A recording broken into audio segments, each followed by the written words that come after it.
सियावर रामचंद्र की जय। पवन सुत हनुमान की जय। मानस गंगा के निरंतर धार में बहरविनित श्रोता समाज में उपस्थित महाराज दशरथ जी के समान बैठे हमारे पितागण, महारानी कौशल्य जी के समान बैठी हमारी माताएं, नन्हे मुन्ने बाल गोपाल, इस राम रस अमृत रामचरण अनुरागी के चातक चकोर की नाई विराज संतगण, आज अपनी भागीरथी प्रयास से इस मानस सत्संग को आयोजित करने वाले समस्त आयोजक गण, अपने कोकिल कंठ से हमें संचालित करने वाले परम आदरणीय उद्घोषक महोदय जी, आइए आप सभी के पावन श्री चरण कमलों में हमारी मंडली श्री आराधना बालिका मानस परिवार कुंदरू पारा बालो सादर नमन करती है, प्रणाम अर्पित करती है, प्रणाम अर्पित करती है। आइए संत समाज, आज हम ऐसे तीर्थराज प्रयागराज रूपी सत्संग की दरिया में बैठे हैं जहाँ ज्ञान की सरस्वती, कर्म की यमुना और भक्ति की गंगा प्रवाहित होती है। तो चलिए ऐसे तीर्थराज प्रयागराज रूपी सत्संग की दरिया में चल करके गोता लगाने का प्रयास करें और अपने जीवन को ज्ञान, भक्ति और कर्म से जोड़ें। आइए मेरी कथा प्रसाद के रूप में मिला है श्री रामचरित मानस का द्वितीय सोपान अयोध्या कांड दोहा क्रमांक 40।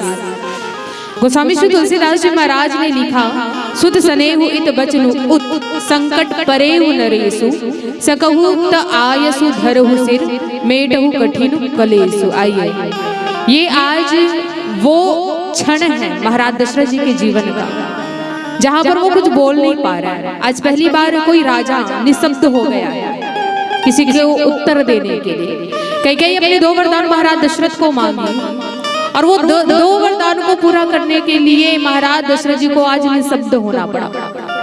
यही पर का पावन कथा प्रसंग है कि आज कोप भर में महाराज दशरथ जी राम राम रटते हुए जमीन पर पड़े हैं।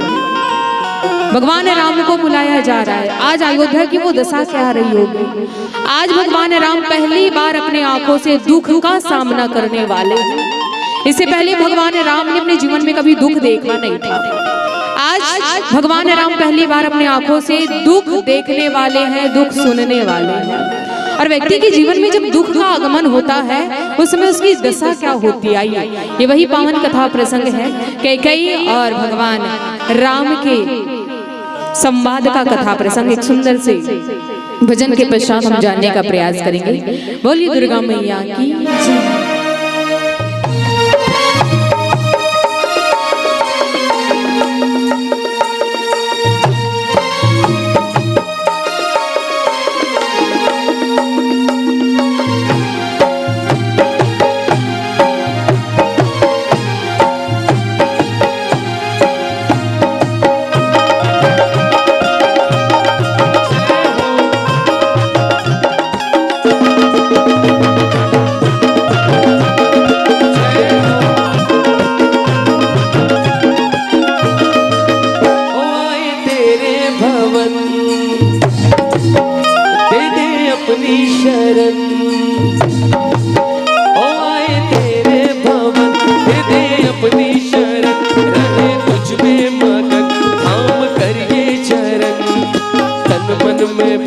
ज्योत तेरी हे माता जलती रहे, तन मन में भक्ति ज्योत तेरी हे माता जलती रहे।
में मगन, तन मन में भक्ति ज्योत तेरी हे माता जलती रहे।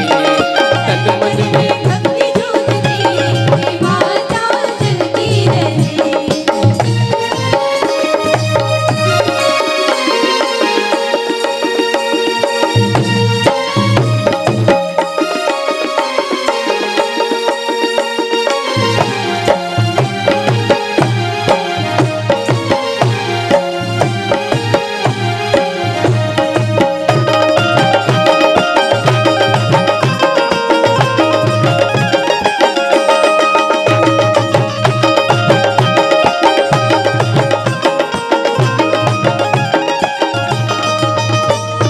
फूलों ने रंगों से रंगोली सजाई, फूलों ने रंगों से रंगोली सजाई, सारी धरती ये महकाई।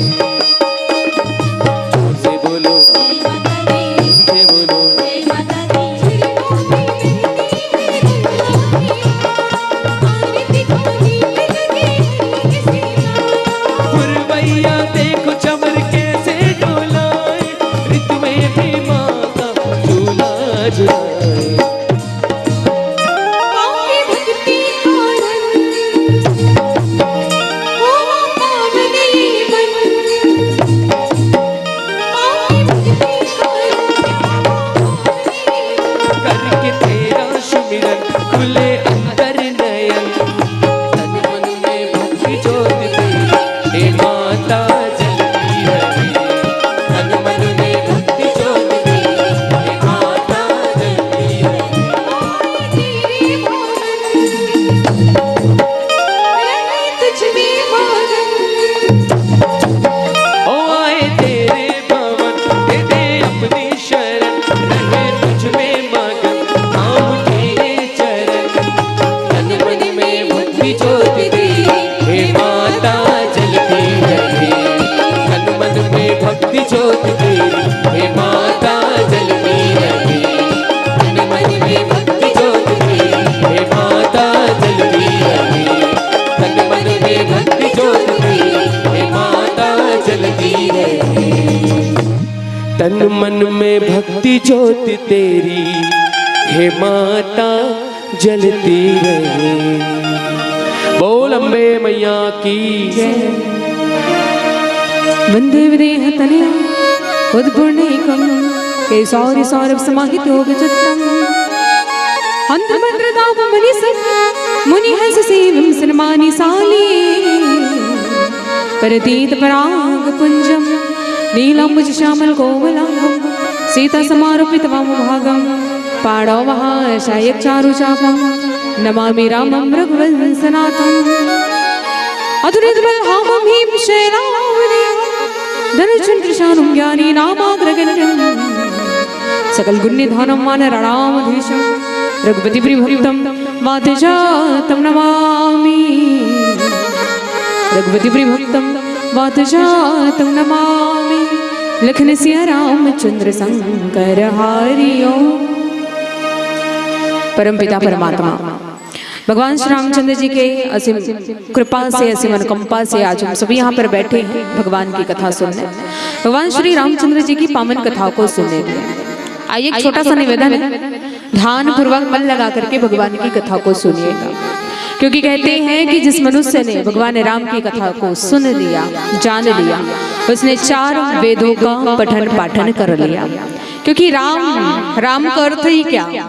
बोले र से ऋग्वेद, आ से आहुति प्रधान यजुर्वेद, माँ से मधुरता प्रधान सामवेद और माँ में अस्वर जो निकल रहा है इसका अर्थ होता है अर्थर्ववेद। इसलिए तो गोस्वामी बाबा जी ने लिखा क्या कि 6 शास्त्र सब ग्रंथन को रस।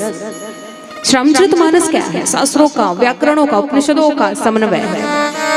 तो बिल्कुल इस राम के नाम को अपने जीवन में धारण करना है। एक भाव राम का। दूसरा भाव सुनिए, र से रामेश्वर, अ से अंबिका, म से महेश्वर। रामेश्वर अंबिका अर्थात माता पार्वती जी, महेश्वर अर्थात स्वयं भगवान शंकर जी। तो जिस स्थान पर स्वयं महादेव पार्वती रमेश्वर भगवान रमण करते हो वही कौन है? बोले राम है। तो ऐसे राम के नाम को अपने जीवन में धारण करना है। तो चलिए जिस कथा प्रसंग पर विचार विमर्श करना है वो है श्री रामचरितमानस का द्वितीय सोपान अयोध्या कांड दोहा क्रमांक 40। गोस्वामी बाबा जी ने लिखा क्या। सुत सनी हुई ते बचनोता संकट परिवु नरेसो सकहुताय सुधर हुसिरा मेटहु कठिन कलेसो सकहुताय सुधर हुसिरा मेटहु कठिन कलेसो। आइए अयोध्या कांड की कथा आप सभी को पता है। इच्छा एक ऐसी चीज है जो कभी समाप्त नहीं होती है। अयोध्या वासियों का पहले मन था कि महाराज दशरथ की एक भी पुत्र नहीं थे, तो अयोध्या वासियों का मन हुआ कि हम महाराज दशरथ के संतानों को देखना चाहते। इच्छा उत्पन्न हुई। महाराज दशरथ जी को एक नहीं 4 संतानें हुई। अब 4 संतान होगी, फिर दूसरी इच्छा चालू हो गई कि अब चारों राजकुमारों को हम बड़ा होते हुए देखना चाहते, शिक्षा ग्रहण करते हुए देखना चाहते हैं। चारों राजकुमारों को भेजा गया गुरु वशिष्ठ जी के आश्रम में, शिक्षा ग्रहण करके आए। अब तीसरी इच्छा प्रारंभ हो गई किनकी?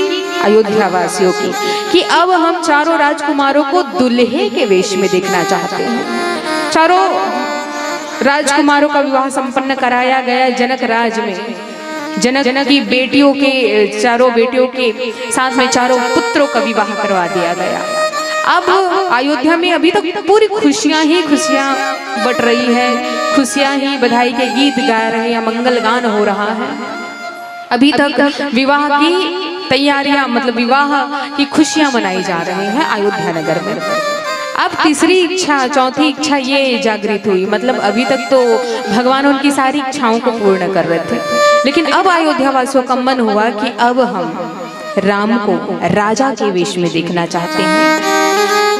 अयोध्या का राजा बनते हुए अब हम राम को देखना चाहते हैं। लेकिन दुर्भाग्य रहा अयोध्या वासियों का, अभी महाराज दशरथ जी का ये दुर्भाग्य रहा कि वो अपने आंखों से राम राज्य की स्थापना ना देख सके। अब चारों जब संकल्प लिए महाराज दशरथ ने कि राम को राजा बनाना चाहिए। एक दिन क्या होता है, सिंहासन पर बैठे हैं महाराज दशरथ जी, कान के पीछे के बाल सफेद हो गए हैं, सर के मुकुट टेढ़े हो गए हैं।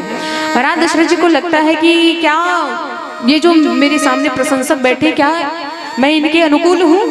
नहीं भाई, ये होना चाहिए आपको भी, हमको भी ये व्यवहार होना चाहिए कि जब हम प्रशंसकों से घिरे हो जो हमारी तारीफें करते, क्या हम उनकी तारीफ के काबिल हैं? एक बार निज मन मुकुर सुधारी, एक बार अपने मन रूपी दर्पण में झांक करके देखिए। महाराज दशरथ ने देखा, महाराज दशरथ को समझ में आ गया, टेढ़ी मुकुट, सफेद बाल मुझे संकेत कर रहे राजा, अब ये सिंहासन छोड़ो, राम को राजा बनाओ। गुरु वशिष्ठ जी के पास गए महाराज दशरथ, अपने मन की बातें कही। गुरु वशिष्ठ जी ने कहा, जिस समय तुम राम को राजा बनाओ वो समय अपने आप मुहूर्त हो जाएगा, शुभ मुहूर्त में बदल जाएगा। महाराज दशरथ ने अभी के काम को कल पर टाल दिया कि ठीक है, कल सुबह होते ही हम राम को राजा बना देंगे। रातों रात पासा पलट गया। देवताओं को पता चला कि राम को राजा बनाया जाएगा कल सुबह होते ही। रातों रात समाचार बदल दिया जाए। रामचरितमानस में 2 पत्रकार हुए। कौन कौन? एक है दासी मंथरा, दूसरे हैं हनुमान जी। जब जब मंथरा और हनुमान जी की बात आती है, रामचरितमानस का समाचार बदल दिया जाता है। आज मंथरा, कल सुबह समाचार में ये खबर आने वाली थी कल सुबह होते ही राम को राजा बना दिया जाएगा, लेकिन मंथरा जैसी एक पत्रकार आई जिसने रातों रात समाचार की खबर बदल डाली कि जो राम कल सुबह राजा बनने वाला था अब वो राम वनवासी बनने वाला है। ऐसी थी ये मंथरा, ऐसी थी ये पत्रकार। तो पत्रकार कैसा होना चाहिए? बोले मंथरा जैसा होना चाहिए, जो पूरे समाचार, पूरे इतिहास को बदल डाले। ऐसी थी ये मंथरा।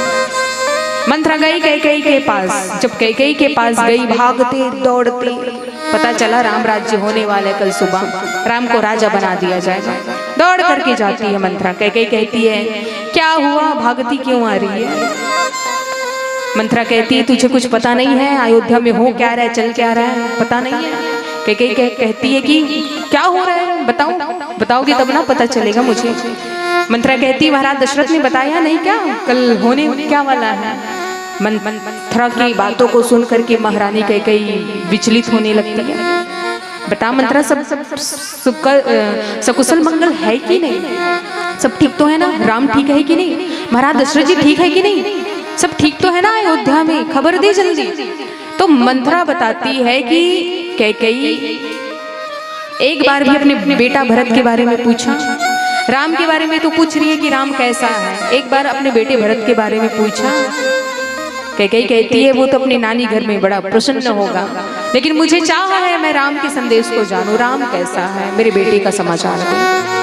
मंथरा कहती है कि तू कैसी माँ है, यहाँ महाराज दशरथ राम राज्य की तैयारी कर रहे हैं, तुझे पता नहीं है कि कल सुबह होते ही राम को राजा बना दिया जाएगा। मंथरा की बातों को सुन करके कैकेयी बड़ी प्रसन्न हो जाती है, मेरा बेटा राजा बनने वाला है। मंथरा उसकी हंसी को देख करके गुस्सा करने लगती, क्रोध करने लगती है। रे कैकेयी तू कैसी माँ है, तेरा बेटा भरत अनुपस्थित है अयोध्या में और तू राम राज्य की खबर को सुन करके, संदेश को सुन करके तू प्रसन्न हो रही है। जैसे मंथरा भड़काने लगती है। अब देखो याद रखना, एक गृहस्थी जीवन में यदि किसी तीसरी का आगमन हो जाए ना तो उस गृहस्थी जीवन बर्बाद हो जाता है। महारानी कैकेयी के जीवन में मंथरा जैसी कुचाली, कुबुद्धि, मंद बुद्धि का आगमन हुआ। कैकेयी ने मंथरा को अपनी गुरु बना लिया और आप जब मंथरा जैसे को गुरु बनाओगे तो उस घर का सर्वनाश होना जरूरी है, होना ही निश्चित है। आज कैकेयी ने मंथरा को गुरु बना लिया। गुरु बनाने का भी तरीका होता है, लेकिन आप अपने से कम बुद्धि वाले को कैसे गुरु बना सकते हो, लेकिन बनाया कैकेयी ने गुरु, और ऐसी गुरु बनाया, ऐसा भड़काया मंथरा ने कि एक बार सोच कैकेयी यदि राम राजा बन जाएगा तो कौशल्या के ठाट बाट ही अलग होंगे, तुझे दासी बना करके रखेंगे, अरे तुझे कोई पूछेगा नहीं। महाराज दशरथ कहते हैं कि वो तुझसे सबसे ज्यादा प्रेम करते हैं, अगर तेरे से सबसे ज्यादा प्रेम करते हैं कैकेयी तो फिर तुझे ये बात कैसे नहीं पता कि राम कल सुबह राजा बनने वाला है, तुझे ये बात कैसे नहीं पता। कैकेयी मंथरा के बातों को सुनकर सोच में पड़ जाती, बात तो सही है। महाराज दशरथ कहते हैं कि वो मुझसे सबसे ज्यादा प्रेम करते, अत्यधिक प्रेम करते हैं। यदि मुझसे अत्यधिक प्रेम करते तो मुझे ये बात पहले पता होनी चाहिए थी, लेकिन मुझे ये बात पता ही नहीं है। महाराज दशरथ जी व्यस्तता के कारण कैकेयी के पास अभी पहुंचे नहीं थे, लेकिन मंथरा ने उसे तिल का ताड़ राई का पहाड़ बना करके ऐसा घुमाया बातों को, ऐसा घुमाया बातों को। अक्सर होता है छोटी सी बात रहेगी लेकिन लोग उसमें इतना मिर्च मसाला डालते, इतना मिर्च मसाला डालते हैं कि पूरी संदेश, पूरी खबर बदल जाती है। आज मंथरा ने कुछ ऐसा ही किया कैकेयी को ऐसा ही कुछ खबर दिया। अब कैकेयी कहती है कि बता ना मंथरा क्या करूं, तू तो मेरी गुरु बन गई, तू सही मेरे भले के लिए बात कर रही है, मेरे बेटा भरत के लिए बात कर रही है। मंथरा कहती है एक काम कर जाओ, जा करके महाराज दशरथ से तुम ही बात करो। महाराज दशरथ कहते हैं ना तुझसे बड़ा प्रेम करते हैं, और यदि व्यक्ति प्रेम में हो तो प्रेमिका की बात को वो जल्दी मानते हैं, और तुम तो उसकी प्रिय पत्नी हो, तुम कुछ भी कहोगी ना कैकेयी, दशरथ जी को मानना पड़ेगा। कैकेयी ने कहा अगर नहीं माने तो क्या करूंगी। मंथरा कहती काम कर, याद है तुझे वो कथा देवासुर संग्राम में जब तू वीरांगना बन करके महाराज दशरथ के साथ युद्ध करने के लिए असुरों के साथ गई थी, उस समय महाराज दशरथ जी मूर्छित हो गए थे, तब तुमने अपने रथ पर उनको बैठा करके उनके प्राणों की रक्षा की थी। उनकी जब प्राणों की रक्षा की थी ना कैकेयी, तो महाराज दशरथ जी ने तुमसे कहा था कि वरदान मांगो, वरदान मांगो, जो वरदान मांगोगी मिलेगा। उस समय कैकेयी इतनी वीरांगना थी, दूरदृष्टता थी माता कैकेयी की, इतनी दूरदृष्टता थी, भाई हमको कोई कहेगा मांगना क्या चाहिए तुरंत मांग लेंगे, हमको ये चाहिए। लेकिन कैकेयी ने ऐसा नहीं किया। कैकेयी को दो वरदानों का क्या मिला था, ऑफर मिला था, लेकिन महारानी कैकेयी ने उसे धरोहर में रखा। कहा कि महाराज अभी तो सब कुछ है मेरे पास, जब समय आएगा ना तब इन्हीं दो वरदानों को मैं आपसे मांगूंगी। इतनी दूरदृष्टता किसी नारी की हो सकती है क्या? कैकेयी की इतनी दूरदृष्टता थी कि महारानी ने उस दो वरदानों को धरोहर में रखा कि आप मेरे दो वरदानों को धरोहर में रखें, जब समय आएगा तो मैं आपसे मांग लूंगी। आज वो समय आ गया है, आप उन दो वरदानों को मांग लीजिए। अब कैकेयी क्या करती है, मंथरा की बातों को मान करके कोप भवन में बड़ी भयानक काले मोटे पुराने कपड़े पहन करके, बाल को बिखेर करके कहाँ चली जाती, कोप भवन में। आज वो ऐसी लग रही है मानो कोई काल चक्र अयोध्या में प्रवेश कर गया हो, ऐसी दशा। और कोप भवन में जाकर के जमीन पर बैठ गई। बड़ी भयानक लग रही है कैकेयी, मानो ऐसा लग रहा है कि सर्प बैठा हुआ है, कब कोई आए और कब उसे डस करके उसका सामना करे, मानो उस काली सर्पणी की तरह लग रही है कैकेयी। कैकेयी की बुद्धि देखो, कैकेयी को सब पता है कि यदि आज किसी की कत्ल की रात है, कैकेयी को ये बात पता है कि आज अगर मैं कुछ मांगू तो कोई ना कोई तो आज इस अयोध्या से छोड़ करके चला जाएगा। अच्छे से पता, उसके बाद भी कैकेयी की बुद्धि को देखो, इतने कपट भरे मन से आज उस कोप भवन पर बैठी हुई है। और कोप भवन पर जब बैठी है, महाराज दशरथ जी ढूंढ रहे हैं, महाराज दशरथ जी ढूंढ रहे हैं कैकेयी है कहाँ, सब जगह ढूंढ डाला, मिल ही नहीं रही कैकेयी। अंत में पता चला कि कैकेयी जो है कोप भवन में है। जैसे कोप भवन के शब्द सुनते हैं कि कोप भवन में है, क्या बात रही होगी महाराज दशरथ जी की हालत खराब, ये अचानक से कैकेयी कोप भवन में क्यों चली गई। जब महाराज दशरथ जी इस बात को सुने कि कोप भवन, मतलब महाराज दशरथ जी की पैर आगे बढ़ ही नहीं रहे थे कि वो कोप भवन की ओर जाए, क्योंकि पूरे अयोध्या में खुशियों का तांडव मच रहा था, खुशियां मनाई जा रही थी, ध्वजा तोरण पताके लगाए जा रहे थे। जैसे कोप भवन की बात को सुनते महाराज दशरथ जी के कदम आगे नहीं बढ़ रहे, सांस रुकी जैसी लग रही है, क्या हो रहा है, बेचैनी सी लग रही है। अब महाराज दशरथ जी धीरे धीरे हिम्मत करके कोप भवन में प्रवेश जब किए तो आइए आगे क्या होता है, एक सुंदर से भजन के पश्चात हम जानने का प्रयास करें। जब रामचंद्र की बोल शंकर भगवान की। अब भोले बाबा को भजन करना है, सबोजन से निवेदन है भाई कि आप सबोजन दोनों हाथ में उठाओ। चलो पहली सबसे पहले बोल शंकर भगवान की। भोलेनाथ गा जटामा विराजे गंगा माथ गा, जटामा विराजे गंगा माथ गा, झर झर बहे गंगा धार गा। बोल शंकर भगवान की।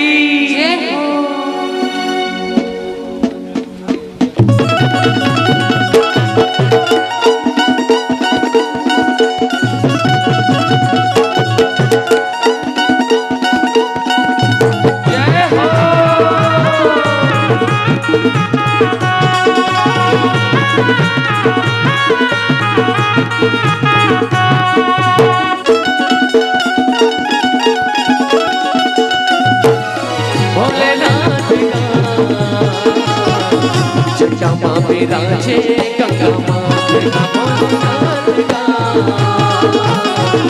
जटामा विराजे गंगा माथ गा, जटामा विराजे गंगा माथ गा, झर झर बहे गंगा धार गा, जटामा विराजे गंगा माथ गा, झर झर बहे गंगा धार।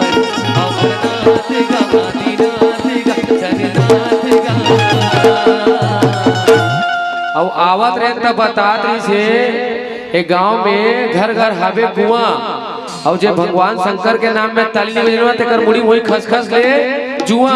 तो चलो हाथ उठाओ, एक बार दोनों हाथ उठाओ। जटामा विराजे गंगा माथ गा, भोलेनाथ गा, जटामा विराजे गंगा माथ गा, जटामा विराजे गंगा माथ गा।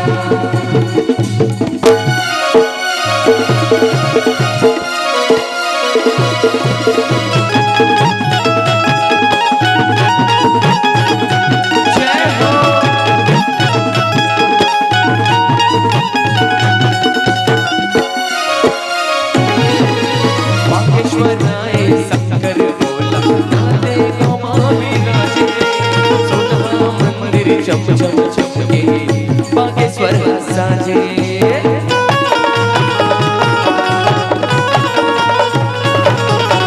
सच्चा बिहनिया मोहन आरती घंटा शंख बाजे, नर नारी के लेला लगते और होवे साजे।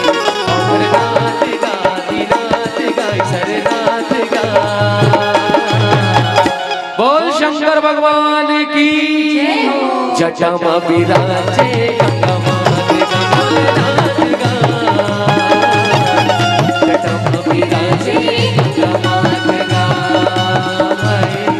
जटा में विराजे गंगा मात गा।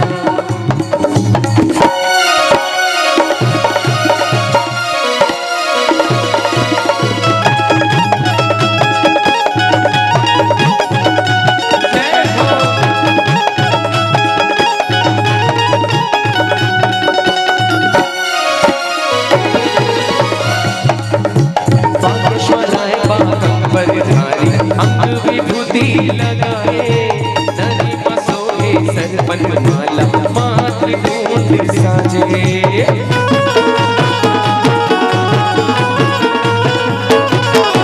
जय जय जय त्रिलोचन धारी डमरू हाथे सुहावे त्रिशूल धारी नंदी सवारी हाँ चंद्रमा हमारे अमरनाथ गा दीनाथ गाई सरनाथ गा। अब काबर बैठो एकदम खाली खाली और शंकर भगवान के नाम से बजाओ जोरदार ताली। और कौन कौन भोले बाबा बारात जी हाथ उठाओ चलो। महातारी वंश से निवेदन है भाई कौन कौन भोले बाबा बारात चाहिए एवं सियान वंश से निवेदन एक बार हाथ दोनों हाथ उठा के जेकर जेकर हाथ हुई बिल्कुल उठाई हाँ जेकर जेकर हाथ हुई उठाई कहा बोल शंकर भगवान की भोले बाबा के बारात जब दुल्हा राजा के बारात भोले बाबा के बारात जब दुल्हा राजा के बारात भोले बाबा के बारात जब दुल्हा राजा के बारात भोले बाबा की बारात जब दुल्हा राजा की बारात भोले बाबा के बारात दुल्हा राजा के बारात भोले बाबा के बारात दुल्हा राजा के बारात डमरू वाला के बारात जब दुल्हा राजा के बारात भोले बाबा की बारात जब दुल्हा राजा की बारात भोलेनाथ गा जटा में विराजे गंगा मात भोलेनाथ गा जटा में विराजे गंगा मात गा, जटा में विराजे गंगा मात गा झर झर बहे गंगा घाट जटा में विराजे गंगा मात गा झर झर बहे गंगा मात अमरनाथ गा दीनाथ गाई सरनाथ गा जटा में विराजे गंगा भोलेनाथ गा जटा में विराजे गंगा मात गा, जटा में विराजे गंगा मात गा, जटा में विराजे गंगा मात गा। जटा में विराजे गंगा मात गा। बोल शंकर भगवान की जय हो। और आइए महाराज दशरथ जैसे को भवन में प्रवेश किए महारानी कैकेयी को कहा कि हे सुलोचनी हे मृगनयनी इस प्रकार से तुम बैठी क्यों हो कुछ बात है क्या। महारानी कैकेयी ने झटकार दिया कहा कि कहते हो कि प्रेम करता हूँ दिखता क्यों नहीं है आपका प्रेम। महाराज दशरथ जी ने कहा कि किस बात का गुस्सा है कैकेयी मैं आज इस कोप भवन में तुम्हें बड़ा सुंदर समाचार देने आया हूँ तुम इस प्रकार से क्रोध मत करो। और जब महाराज दशरथ जी ने कहा कि इस प्रकार से क्रोध मत करो तो महारानी कैकेयी ने कहा कि क्या समाचार है आप सुनाइए पहले उसके बाद मैं आपसे बात करूंगी। महाराज दशरथ जी ने कहा कि सुनो कैकेयी हमारा स्वप्न था ना कि हम राम को राजा बनाएंगे ये स्वप्न अब हम बहुत जल्द साकार करने वाले हैं। कल सुबह होते ही हम राम को राजा बना देंगे पूरी तैयारियां चल रही हैं। कैकेयी बड़ी कपट भरे वचन से कहती है अच्छा कल राम को राजा बनाओगे। अब राम को राजा बनाने की जब बात आई तो महारानी कैकेयी इतना गुस्सा बहुत ज्यादा क्रोध करने लगी। महाराज दशरथ ने कहा कि कुछ बात है क्या आज जो मांगोगी वो मिलेगा क्यों क्योंकि हम बहुत प्रसन्न हैं। महारानी कैकेयी कहती है आप बस कहते रहो मांगो मांगो पर देते कुछ नहीं हो लेना देना कुछ नहीं है आपका बस आप मांगने को कहते हो लेकिन लेना देना कुछ नहीं है। महाराज दशरथ जी मुस्कुराते हैं, हंसी ठिठोली करने लगते हैं कि अच्छा अब मुझे समझ में आया कि तुम्हें कुछ चाहिए, इसलिए मुंह फुला करके बैठी हो, बताओ क्या चाहिए। कैकेयी ने कहा कि आप दोगे तब ना, जब से मांगो मांगो कह रहे हो, दोगे तब। महाराज दशरथ ने कहा अरे तू दो क्या, मैं तुम चार मांगोगी ना तो मैं चार दूंगा, पहले मांगो। महारानी कैकेयी कहती है कि पहले मेरे दो तो पूरा कर लो, दो वरदान तो पूरा कर लीजिए, उसके बाद चार की बात करना, क्योंकि क्या पता भाई मैंने मांग लिया आप दे ही ना सको तो।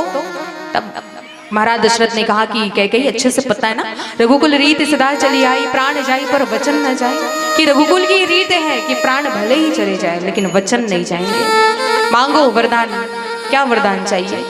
तब बड़ी कपट भरे अपनी कुचाली बुद्धि से महारानी कैकेयी महाराज दशरथ से वरदान मांगती कि हे प्राणनाथ सुनो मेरा पहला वचन कि भरत को राजगद्दी दे दिया जाए। महाराज दशरथ जी सुन्न हो गए। अभी तो थोड़ी देर पहले से कहा था कि मैं राम को कल सुबह राजा बनाऊंगा, अब तुरंत ही कैकेयी ने भरत के लिए राजपद मांग लिया। चलो ठीक है। और महाराज दशरथ के कुछ कहने से पहले ही कैकेयी ने कहा मेरा दूसरा वचन सुनिए, दूसरा वरदान सुनिए कि तापस वेश विशेष उदासी 14 वर्ष राम वनवासी के दूसरे वरदान के रूप में मुझे तपस्वी के वेश में राम को 14 वर्षों के वनवास में भेजना है। ये दो वरदान आप मेरे पूरे कर दीजिए। महाराज दशरथ जी जैसे सुने कि राम को तपस्वी के वेश में वन में भेजना है, पैरों तली जमीन खिसक गई महाराज दशरथ की, बैठ गए सर पकड़ करके बस राम राम रटे जा रहे हैं, आंखों से श्रो की धारा। हे भगवान मैंने कैकेयी को सोचा क्या था, इसने मांगा क्या। तो वही कैकेयी है ना जो अपने प्राणों से ज्यादा उस राम से प्रेम करती थी, आज उसी राम के लिए वनवास मांग डाला कैकेयी। अरे मैंने तो, तुमने मेरे मनोरथ रूपी वृक्ष को उखाड़ करके फेंक डाला कैकेयी, ये कैसा वरदान है। अरे तुझे भरत के लिए राज गद्दी चाहिए तो मैं दे देता हूं, लेकिन कम से कम राम के लिए तो वनवास मत मांग। कैकेयी कहती है तो जब देना ही नहीं था, दे सकते नहीं थे तो बोला क्यों।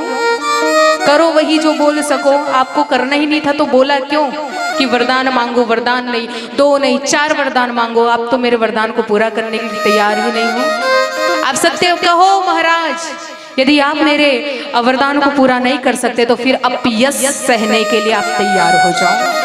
आप अपयश सहने के लिए तैयार हो जाओ, या तो आप कैकेयी का मरण देखोगे और अपयश झेलोगे, नहीं तो फिर आप देख लो। हमने तो सुना था कि आप अवधपुरी रघुकुल मणि राव, वेद विदित ही दशरथ नाव, धर्म धुरंधर गुण निधि ज्ञानी। आपको तो लोग धर्मात्मा राजा कहते, फिर कहाँ गया आपका धर्म। जब वरदान देने की बारी आई तो कहाँ गया आपकी नीति, कहाँ गया आपका धर्म, कहाँ गए आपके वचन। वरदान पूरा करिए, नहीं तो फिर मेरा मरण देखिए, अपयश सही है। महाराज दशरथ जी कुछ ना कह सके, राम राम राम। सुबह हो गई, महाराज दशरथ जी का शोर संदेश नहीं। इधर राम राज्य की तैयारियां चल रही कि कब लोग प्रतीक्षा में हैं कि कब राम को राजा बनाया जाए। लोग प्रतीक्षा में है, लेकिन अभी तक महाराज दशरथ जी का पता नहीं। महाराज दशरथ जी का एक नियम था कि वो ब्रह्म मुहूर्त में उठ करके लोगों से भेंट करते, सबको अपना मुख दिखा देते थे सुबह सवेरे होते ही। लेकिन आज वो दिन आया महाराज दशरथ जी के जीवन का कि लोग उनको ढूंढते रहे, लेकिन महाराज दशरथ जी की अभी तक सुबह नहीं हुई। रात भर महाराज दशरथ जी महारानी कैकेयी उस कोप भवन में बैठे रहे। कैकेयी अपने कानों से सुनने के लिए बेताब हो रही कि कब महाराज दशरथ मुझे वचन प्रतिज्ञा को पूर्ण करे, लेकिन महाराज दशरथ जी ने अभी तक हाँ नहीं कहा कैकेयी को, बस सर पकड़ लिए हैं। महारानी कैकेयी रात भर कोस रही है कि वरदान पूरा करो, प्रतिज्ञा मेरी पूरा करो, प्रतिज्ञा पूरी नहीं करनी तो फिर अपयश छोड़ो। नहीं, सुबह हो गई, पता नहीं चल रहा। गुरु वशिष्ठ जी ने कहा कि सुमंत जाइए, जा करके दशरथ जी को बुला लिया। ये कहाँ है वो। बताया जाता है कि महाराज दशरथ जी कोप भवन में है महारानी कैकेयी के साथ, अभी तक कोप भवन से बाहर नहीं निकले। सुमंत जी कोप भवन का नाम सुनते ही उनकी भी हिम्मत नहीं हो रही कि आगे कैसे बढ़े। कल रात्रि तक जो अयोध्या का जो माहौल था, जो शोर शराबा था राम राज्य की तैयारी के लिए, अब वो शोर शराबा सहम सा गया है। ऐसा लग रहा है किसी शमशान घाट में, किसी शमशान की ओर सुमंत आगे बढ़ रहा है। सुमंत जैसे ही जाता है कोप भवन में, मुश्किल से बड़ी हिम्मत करके प्रवेश करता है, देखता क्या है कि महाराज दशरथ जी जमीन पर पड़े हैं। जमीन पर पड़ा देखते हैं तो सुमंत महाराज दशरथ से बात करने का प्रयास करते, लेकिन महाराज दशरथ जी को राम राम रटता देख करके सुमंत की दशा भी वैसी हो जाती है। महारानी कैकेयी बताती है कि महाराज दशरथ जी को हमने वरदान मांगा है, लेकिन तुम्हारे राजा प्रतिज्ञा करने से इनकार कर रहे हैं, हमारी प्रतिज्ञा पूरी करने से इनकार कर रहे हैं। अब इनको कोई प्रतिज्ञा पूरी करवा सकता है तो इनका बेटा राम। एक काम करो सुमंत, राम को बुला ले आओ। आज महारानी कैकेयी को हो क्या गया है, इतना कठोर हृदय बना ली है, इतनी कठोर बन गई है, इतने कड़वे वचन कह रही है। वो अपने मुख से कुछ भी बोल रही है ना, मानो ऐसा लग रहा है कोई सर्प किसी को डस रहा हो। इतना जहर उगल रही है महारानी कैकेयी, इतना जहर उगल रही है। महारानी कैकेयी सुमंत से कहती कि राम को बुला ले आओ, अब राम ही इनको प्रतिज्ञा पूरी करवाएंगे। सुमंत को लगा कि महारानी से ज्यादा बातें करने से अच्छा है कि मैं राम को बुला ले आऊं। समझ जाता है सुमंत की कैकेयी की जरूर कुछ चाली बुद्धि ही काम कर रही है, इतने कड़वे वचन उगल रही है अपने मुख से, जरूर महारानी कैकेयी ने कुछ तो किया है महाराज दशरथ के साथ, जिसकी वजह से महाराज दशरथ जी आज ऐसे धरती पर पड़े हैं। सुमंत गए और गोस्वामी बाबा जी लिखे क्या कि सुत सनेहु इत बचनु उत संकट परेहु नरेशु सकहुत आयसु धरहु सिर मेटहु कठिन कलेशु। इधर इनका पुत्र का स्नेह है, इधर मेरी प्रतिज्ञा है। आज असमंजस में पड़ गए हमारा दशरथ, पूर्ण किसे करे। पुत्र के स्नेह में वो अपयश स्वीकार करेंगे, नहीं तो फिर राम को वन में भेजना पड़ेगा। असमंजस की स्थिति पर है। अक्सर ऐसा होता है कि मनुष्य बीच में जब पड़ जाए ना तो समझ में नहीं आता है कि इस किनारे जाए उस किनारे जाए। वो ऐसा मझधार में फंस गए हैं आज महाराज दशरथ जी। दो नाव पर सवार हो गए हैं, इधर कैकेयी का वरदान पूर्ण करना है, इधर राम का प्रेम, एक पिता का पुत्र के प्रति इतना स्नेह है। जिस प्रकार से जल और मछली ये दोनों एक दूसरे से लिपट करके रहती, वैसी महाराज दशरथ और राम का रिश्ता है। यदि राम को महाराज दशरथ जी दूर गए तो भी डूबेंगे, और इधर कैकेयी का वरदान पूर्ण नहीं करेंगे तो भी वो डूबेंगे। दोनों तरफ से आज महाराज दशरथ जी फंसे हैं। इसलिए महाराज दशरथ जी के मुख से कोई वचन नहीं कर रहे हैं, क्योंकि उन्होंने प्रतिज्ञा ले डाली थी कि प्राण जाए पर वचन न जाए। भले आज मेरे प्राण चले जाएंगे लेकिन वचन न जाएंगे। ऐसे पुत्र के स्नेह में कैकेयी कहती कि तुम्हारे महाराज तो पुत्र के स्नेह में है, ऐसे धर्म संकट में पड़ गए हैं। यदि ये अपना प्रतिज्ञा पूर्ण नहीं करेंगे तो फिर यश झेलना पड़ेगा। सुमंत गए राम को बुला करके आए। जब राम जी को बुला करके लाया गया ना, राम जी आए कोप भवन में, अपने आंखों से देखा राम जी ने कि मेरे पिताजी कैसे जमीन पर पड़े। पहली बार मैंने बताया ना, इससे पहले भगवान राम ने कभी दुख देखा नहीं था। दुख देखना तो छोड़ो, दुख सुना भी नहीं था महाराज दशरथ ने, भगवान राम ने दुख सुना भी नहीं था। आज पहली बार भगवान राम अपने आंखों से दुख देख रहे हैं, सुन रहे हैं कि दुख होता क्या है वास्तविकता में। भगवान राम जैसे ही महाराज दशरथ को जमीन पर पड़ा देखे, कहते हैं कि माँ पिताजी को क्या हुआ है, आज इनका सवेरा नहीं हुआ है क्या? आज इन्होंने एक बार भी हमको दर्शन नहीं दिए, इनका सवेरा क्यों नहीं हो रहा है माँ? तब माता कैकेयी यही बात को कहती है कि सुत सनेहु इत बचनु उत संकट परेहु नरेशु। सुनो राम, तुम्हारे पिताजी को मैंने 2 वरदान मांगा है, और ये 2 वरदान को ये पूरा करने में असमर्थ है। मैं रात भर इनको समझा रही हूँ, रात भर इनको अपने वरदानों को पूरा करने को कह रही हूँ, लेकिन तुम्हारे पिताजी तो बस रात भर राम राम राम रटे जा रहे हैं, कुछ बोल नहीं रहे हैं। पुत्र का इसमें बड़ा भारी पड़ रहा है राम, देख लो। लोग कहते हैं कि धर्मात्मा राजा है, इनके धर्म कहाँ गए जब प्रतिज्ञा पूरी करने की बात आई तो। अब तुम ही समझा सकते हो, पुत्र का प्रेम खींच रहा है और एक और मेरी प्रतिज्ञा है, धर्म संकट में है आज तुम्हारे पिताजी। तुम ही कुछ कर सकते हो, तुम ही कुछ समझा सकते हो। और अगर तुम्हारे पिताजी मेरी प्रतिज्ञा पूर्ण नहीं कर रहे हैं तो फिर तुम्हें ही माता पिता की आज्ञा का सिरधार करके वन में जाना होगा। देख लो क्या करना है, अब तुम्हारे ऊपर है राम, क्योंकि तुम्हारे पिताजी को मैं लाख बार बोलूं ये मानेंगे नहीं। मैं कितना भी बोल लूं ये मानेंगे नहीं मेरी बात को। अब एक तुम ही सहारा हो राम, अब तुम्हें ही कुछ करना होगा, क्योंकि जहां पर धर्म की बात आती है ना वहां पर राम जी चुकते नहीं है, वहां पर राम जी चुकते नहीं है। क्योंकि भगवान राम को बचपन से ये पढ़ाया गया है कि प्रातः काल उठ के रघुनाथा, मात पिता गुरु नावहि माथा, कि प्रातः काल उठते ही माता पिता और गुरु के चरणों में प्रणाम करना ये भगवान राम के जीवन का एक नियम था। और आज इतना बड़ा धर्म संकट आया है महाराज दशरथ जी के जीवन में, लेकिन उसका परिपालन किसे करना है? भगवान राम को करना है।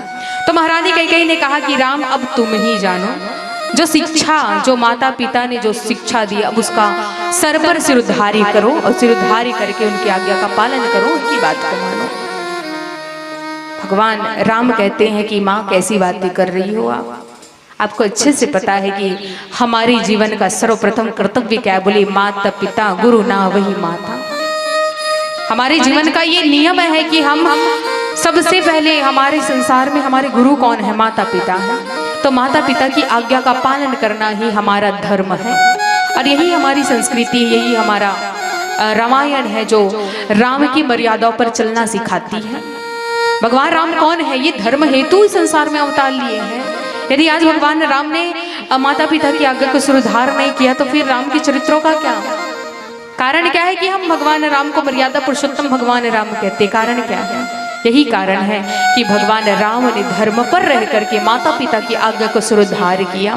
भरत को राजपद दे दिया गया और भगवान राम को वनवास दे दिया गया। वनवास जब मिला भगवान राम को तो कहा कि माँ आप चिंता मत करिए, हम माता पिता की आज्ञा का पालन करेंगे, हम वन में जाएंगे। और आइए एक सुंदर सा भजन पश्चात कैकेयी और राम, महारानी कैकेयी और भगवान राम के बीच के संवाद का फिर से चर्चा करेंगे। श्यावर रामचंद्र की जय।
और आइए संत समाज, आप सभी को पता है कि कैकेयी जब अपने बातों को कहती तो भगवान राम जी कहते हैं कि आप बताइए माँ, हम आपके संकट का निवारण करेंगे।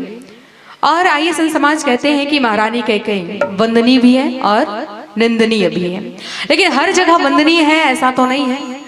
महारानी कैकेयी को जहाँ पर वंदनीय बताना है, गोस्वामी बाबा जी ने वहां पर वंदनीय बताया है, लेकिन महारानी कैकेयी को जहाँ पर निंदनीय बताना है वहां पर वो निंदनीय है। आज भले ही महारानी कैकेयी महाराज दशरथ जी के विरुद्ध हो गई है, प्रतिकूल हो गई है, अनुकूल नहीं है। आज ऐसा लग रहा है जैसे कोई अच्छा शुभ कार्य होने वाला है और उस ऐसे शुभ कार्य में वर्षों की बौछार हो रही है, आंधी आ रहा है, तूफान आ रहा है। आज ऐसी ही दशा महाराज दशरथ जी के जीवन में हो गई है। और महारानी कैकेयी और ये राम जी के बीच का संवाद अब आया ही है, तो आप सभी को बता दूं कि महारानी कैकेयी और भगवान राम के बीच का गुप्त संवाद हुआ था। भगवान राम ने महारानी कैकेयी से कहा था कि माँ, हम एक लीला करने वाले हैं और उस लीला में हमें आपकी आवश्यकता है। महारानी कैकेयी ने कहा कि पुत्र, तुम जो मांगो हम वो देंगे, तुम मांगो तो सही, तुम जैसा वरदान मांगोगे हम देंगे। भगवान राम ने कहा कि माँ ठीक है, आप मेरी लीला में मेरी भागीदारनी तो बनोगी, लेकिन इसमें आपको थोड़ा सा नुकसान है। कैकेयी ने कहा कि राम, कैसी बातें कर रहे हो, हम तुझे अपने प्राणों से ज्यादा प्रेम करते, प्राणों से अत्यधिक प्रेम करते हैं, एक बार मांगो तो। भगवान राम कहते हैं कि माँ, मैं मांग तो लूंगा, मैं मांग तो लूंगा, लेकिन बात यहाँ पर ये आएगी कि आपको पति विहीन होना होगा, आपको पुत्र का त्याग करना पड़ेगा, आपको इस संसार में अपयश का सामना करना पड़ेगा। अगर ये तीनों शर्त आप मान लेती हो तभी मैं आपसे वरदान मांगूंगा। महारानी कैकेयी कहती है कि राम, यदि तुम धर्म का काम कर रहे हो, यदि एक सच्चा काम कर रहे हो, तो तुम जो भी मांगोगे हम तुम्हारा साथ देने के लिए तैयार है। भले ही हम उसके लिए अपयश, हमें इस संसार में गाली खाना क्यों ना पड़े, अपयश सहना क्यों ना पड़े, लेकिन तुम जो कहोगे हम वो करेंगे। क्यों? क्योंकि हम तुम्हें प्राणों से ज्यादा प्रेम करते। लेकिन हाँ राम, हम तुम्हारे लिए इतना तो कर रहे हैं, लेकिन तुम्हें भी हमें एक वचन देना होगा। भगवान राम ने कहा कि क्या वचन चाहिए माँ?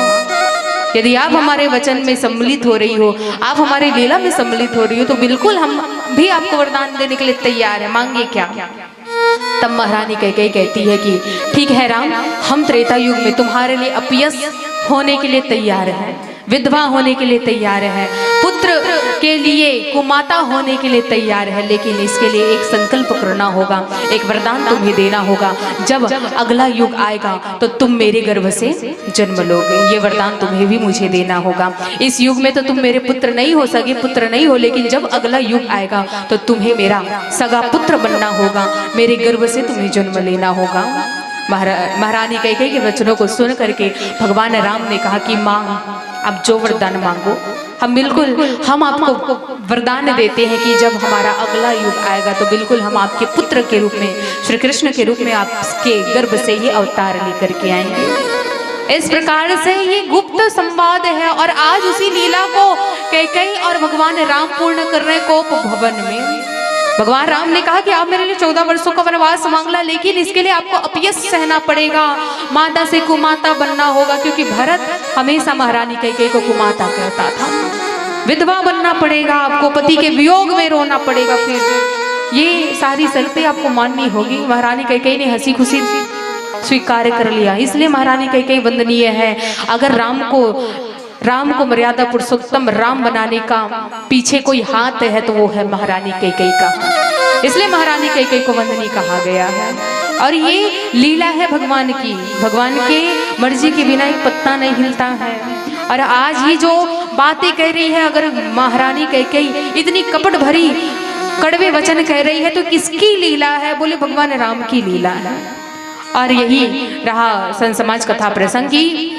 सुत सनेहु इत बचन उत संकट परेहु नरेसु सकहुत आय सुधरु सिर मेटउ कठिन कलेसु। आज महाराज दशरथ जी के जीवन का धर्म संकट है और उस धर्म संकट से उबारने के लिए भगवान राम ने कहा कि माँ आप चिंता मत करिए। एक पुत्र का कर्तव्य होता है कि वो सर्वप्रथम अपने माता पिता की आज्ञा का सुरधार्य करे। और यही सिखाती है रामायण में राम का आदर्शों में क्या सिखाता है, एक पुत्र का पिता के प्रति क्या फर्ज होता है, एक पुत्र का माँ के प्रति क्या फर्ज होता है, एक भाई का दूसरे भाई के प्रति क्या फर्ज होता है, एक मित्र का दूसरे मित्र के प्रति क्या फर्ज होता है, ये राम के आदर्शों में सिखाते हैं। यही है श्री रामचरितमानस। सियावर रामचंद्र की जय। आइए अंतिम भजन के साथ आप सभी से सादर विदाई। सियावर रामचंद्र की जय। माथ पर टिकली आँखी पर काजल औकर पर ले लेना हार वो जैसन मन तोर लागे वो दीदी अपन मन के निमार हो।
भजन में मजा नहीं आते काबर अपना ताली लगता है इसी से बजा ऊपर उठा के बजा। चलो दोनों हाथ ऊपर उठा कर चलो हाथ दोनों ऊपर। अब का बोल रहे हैं नव दुर्गा माता आजा नव रूप धर के वो मोर गिरजा माता आजा नव रूप धर के ताई वो चले आवे भवानी भुवन मामो चले आवे भवानी चले आवे भवानी नव दुर्गा माता आजा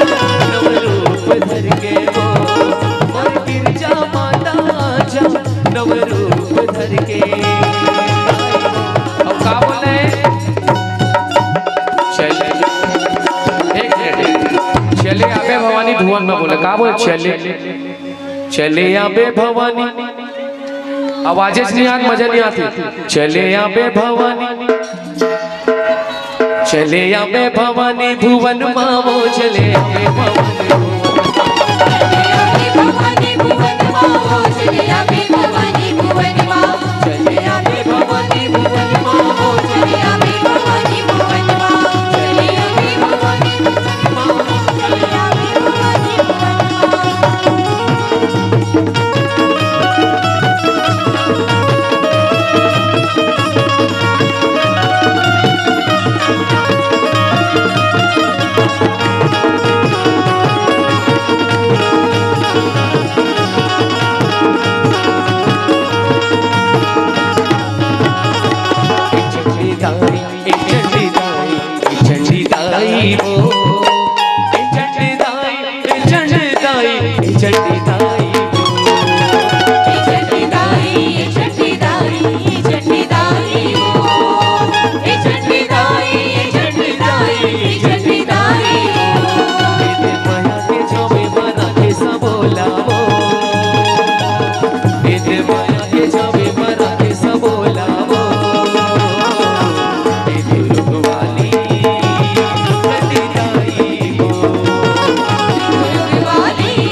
जयकारा बोल साचे दरबार की।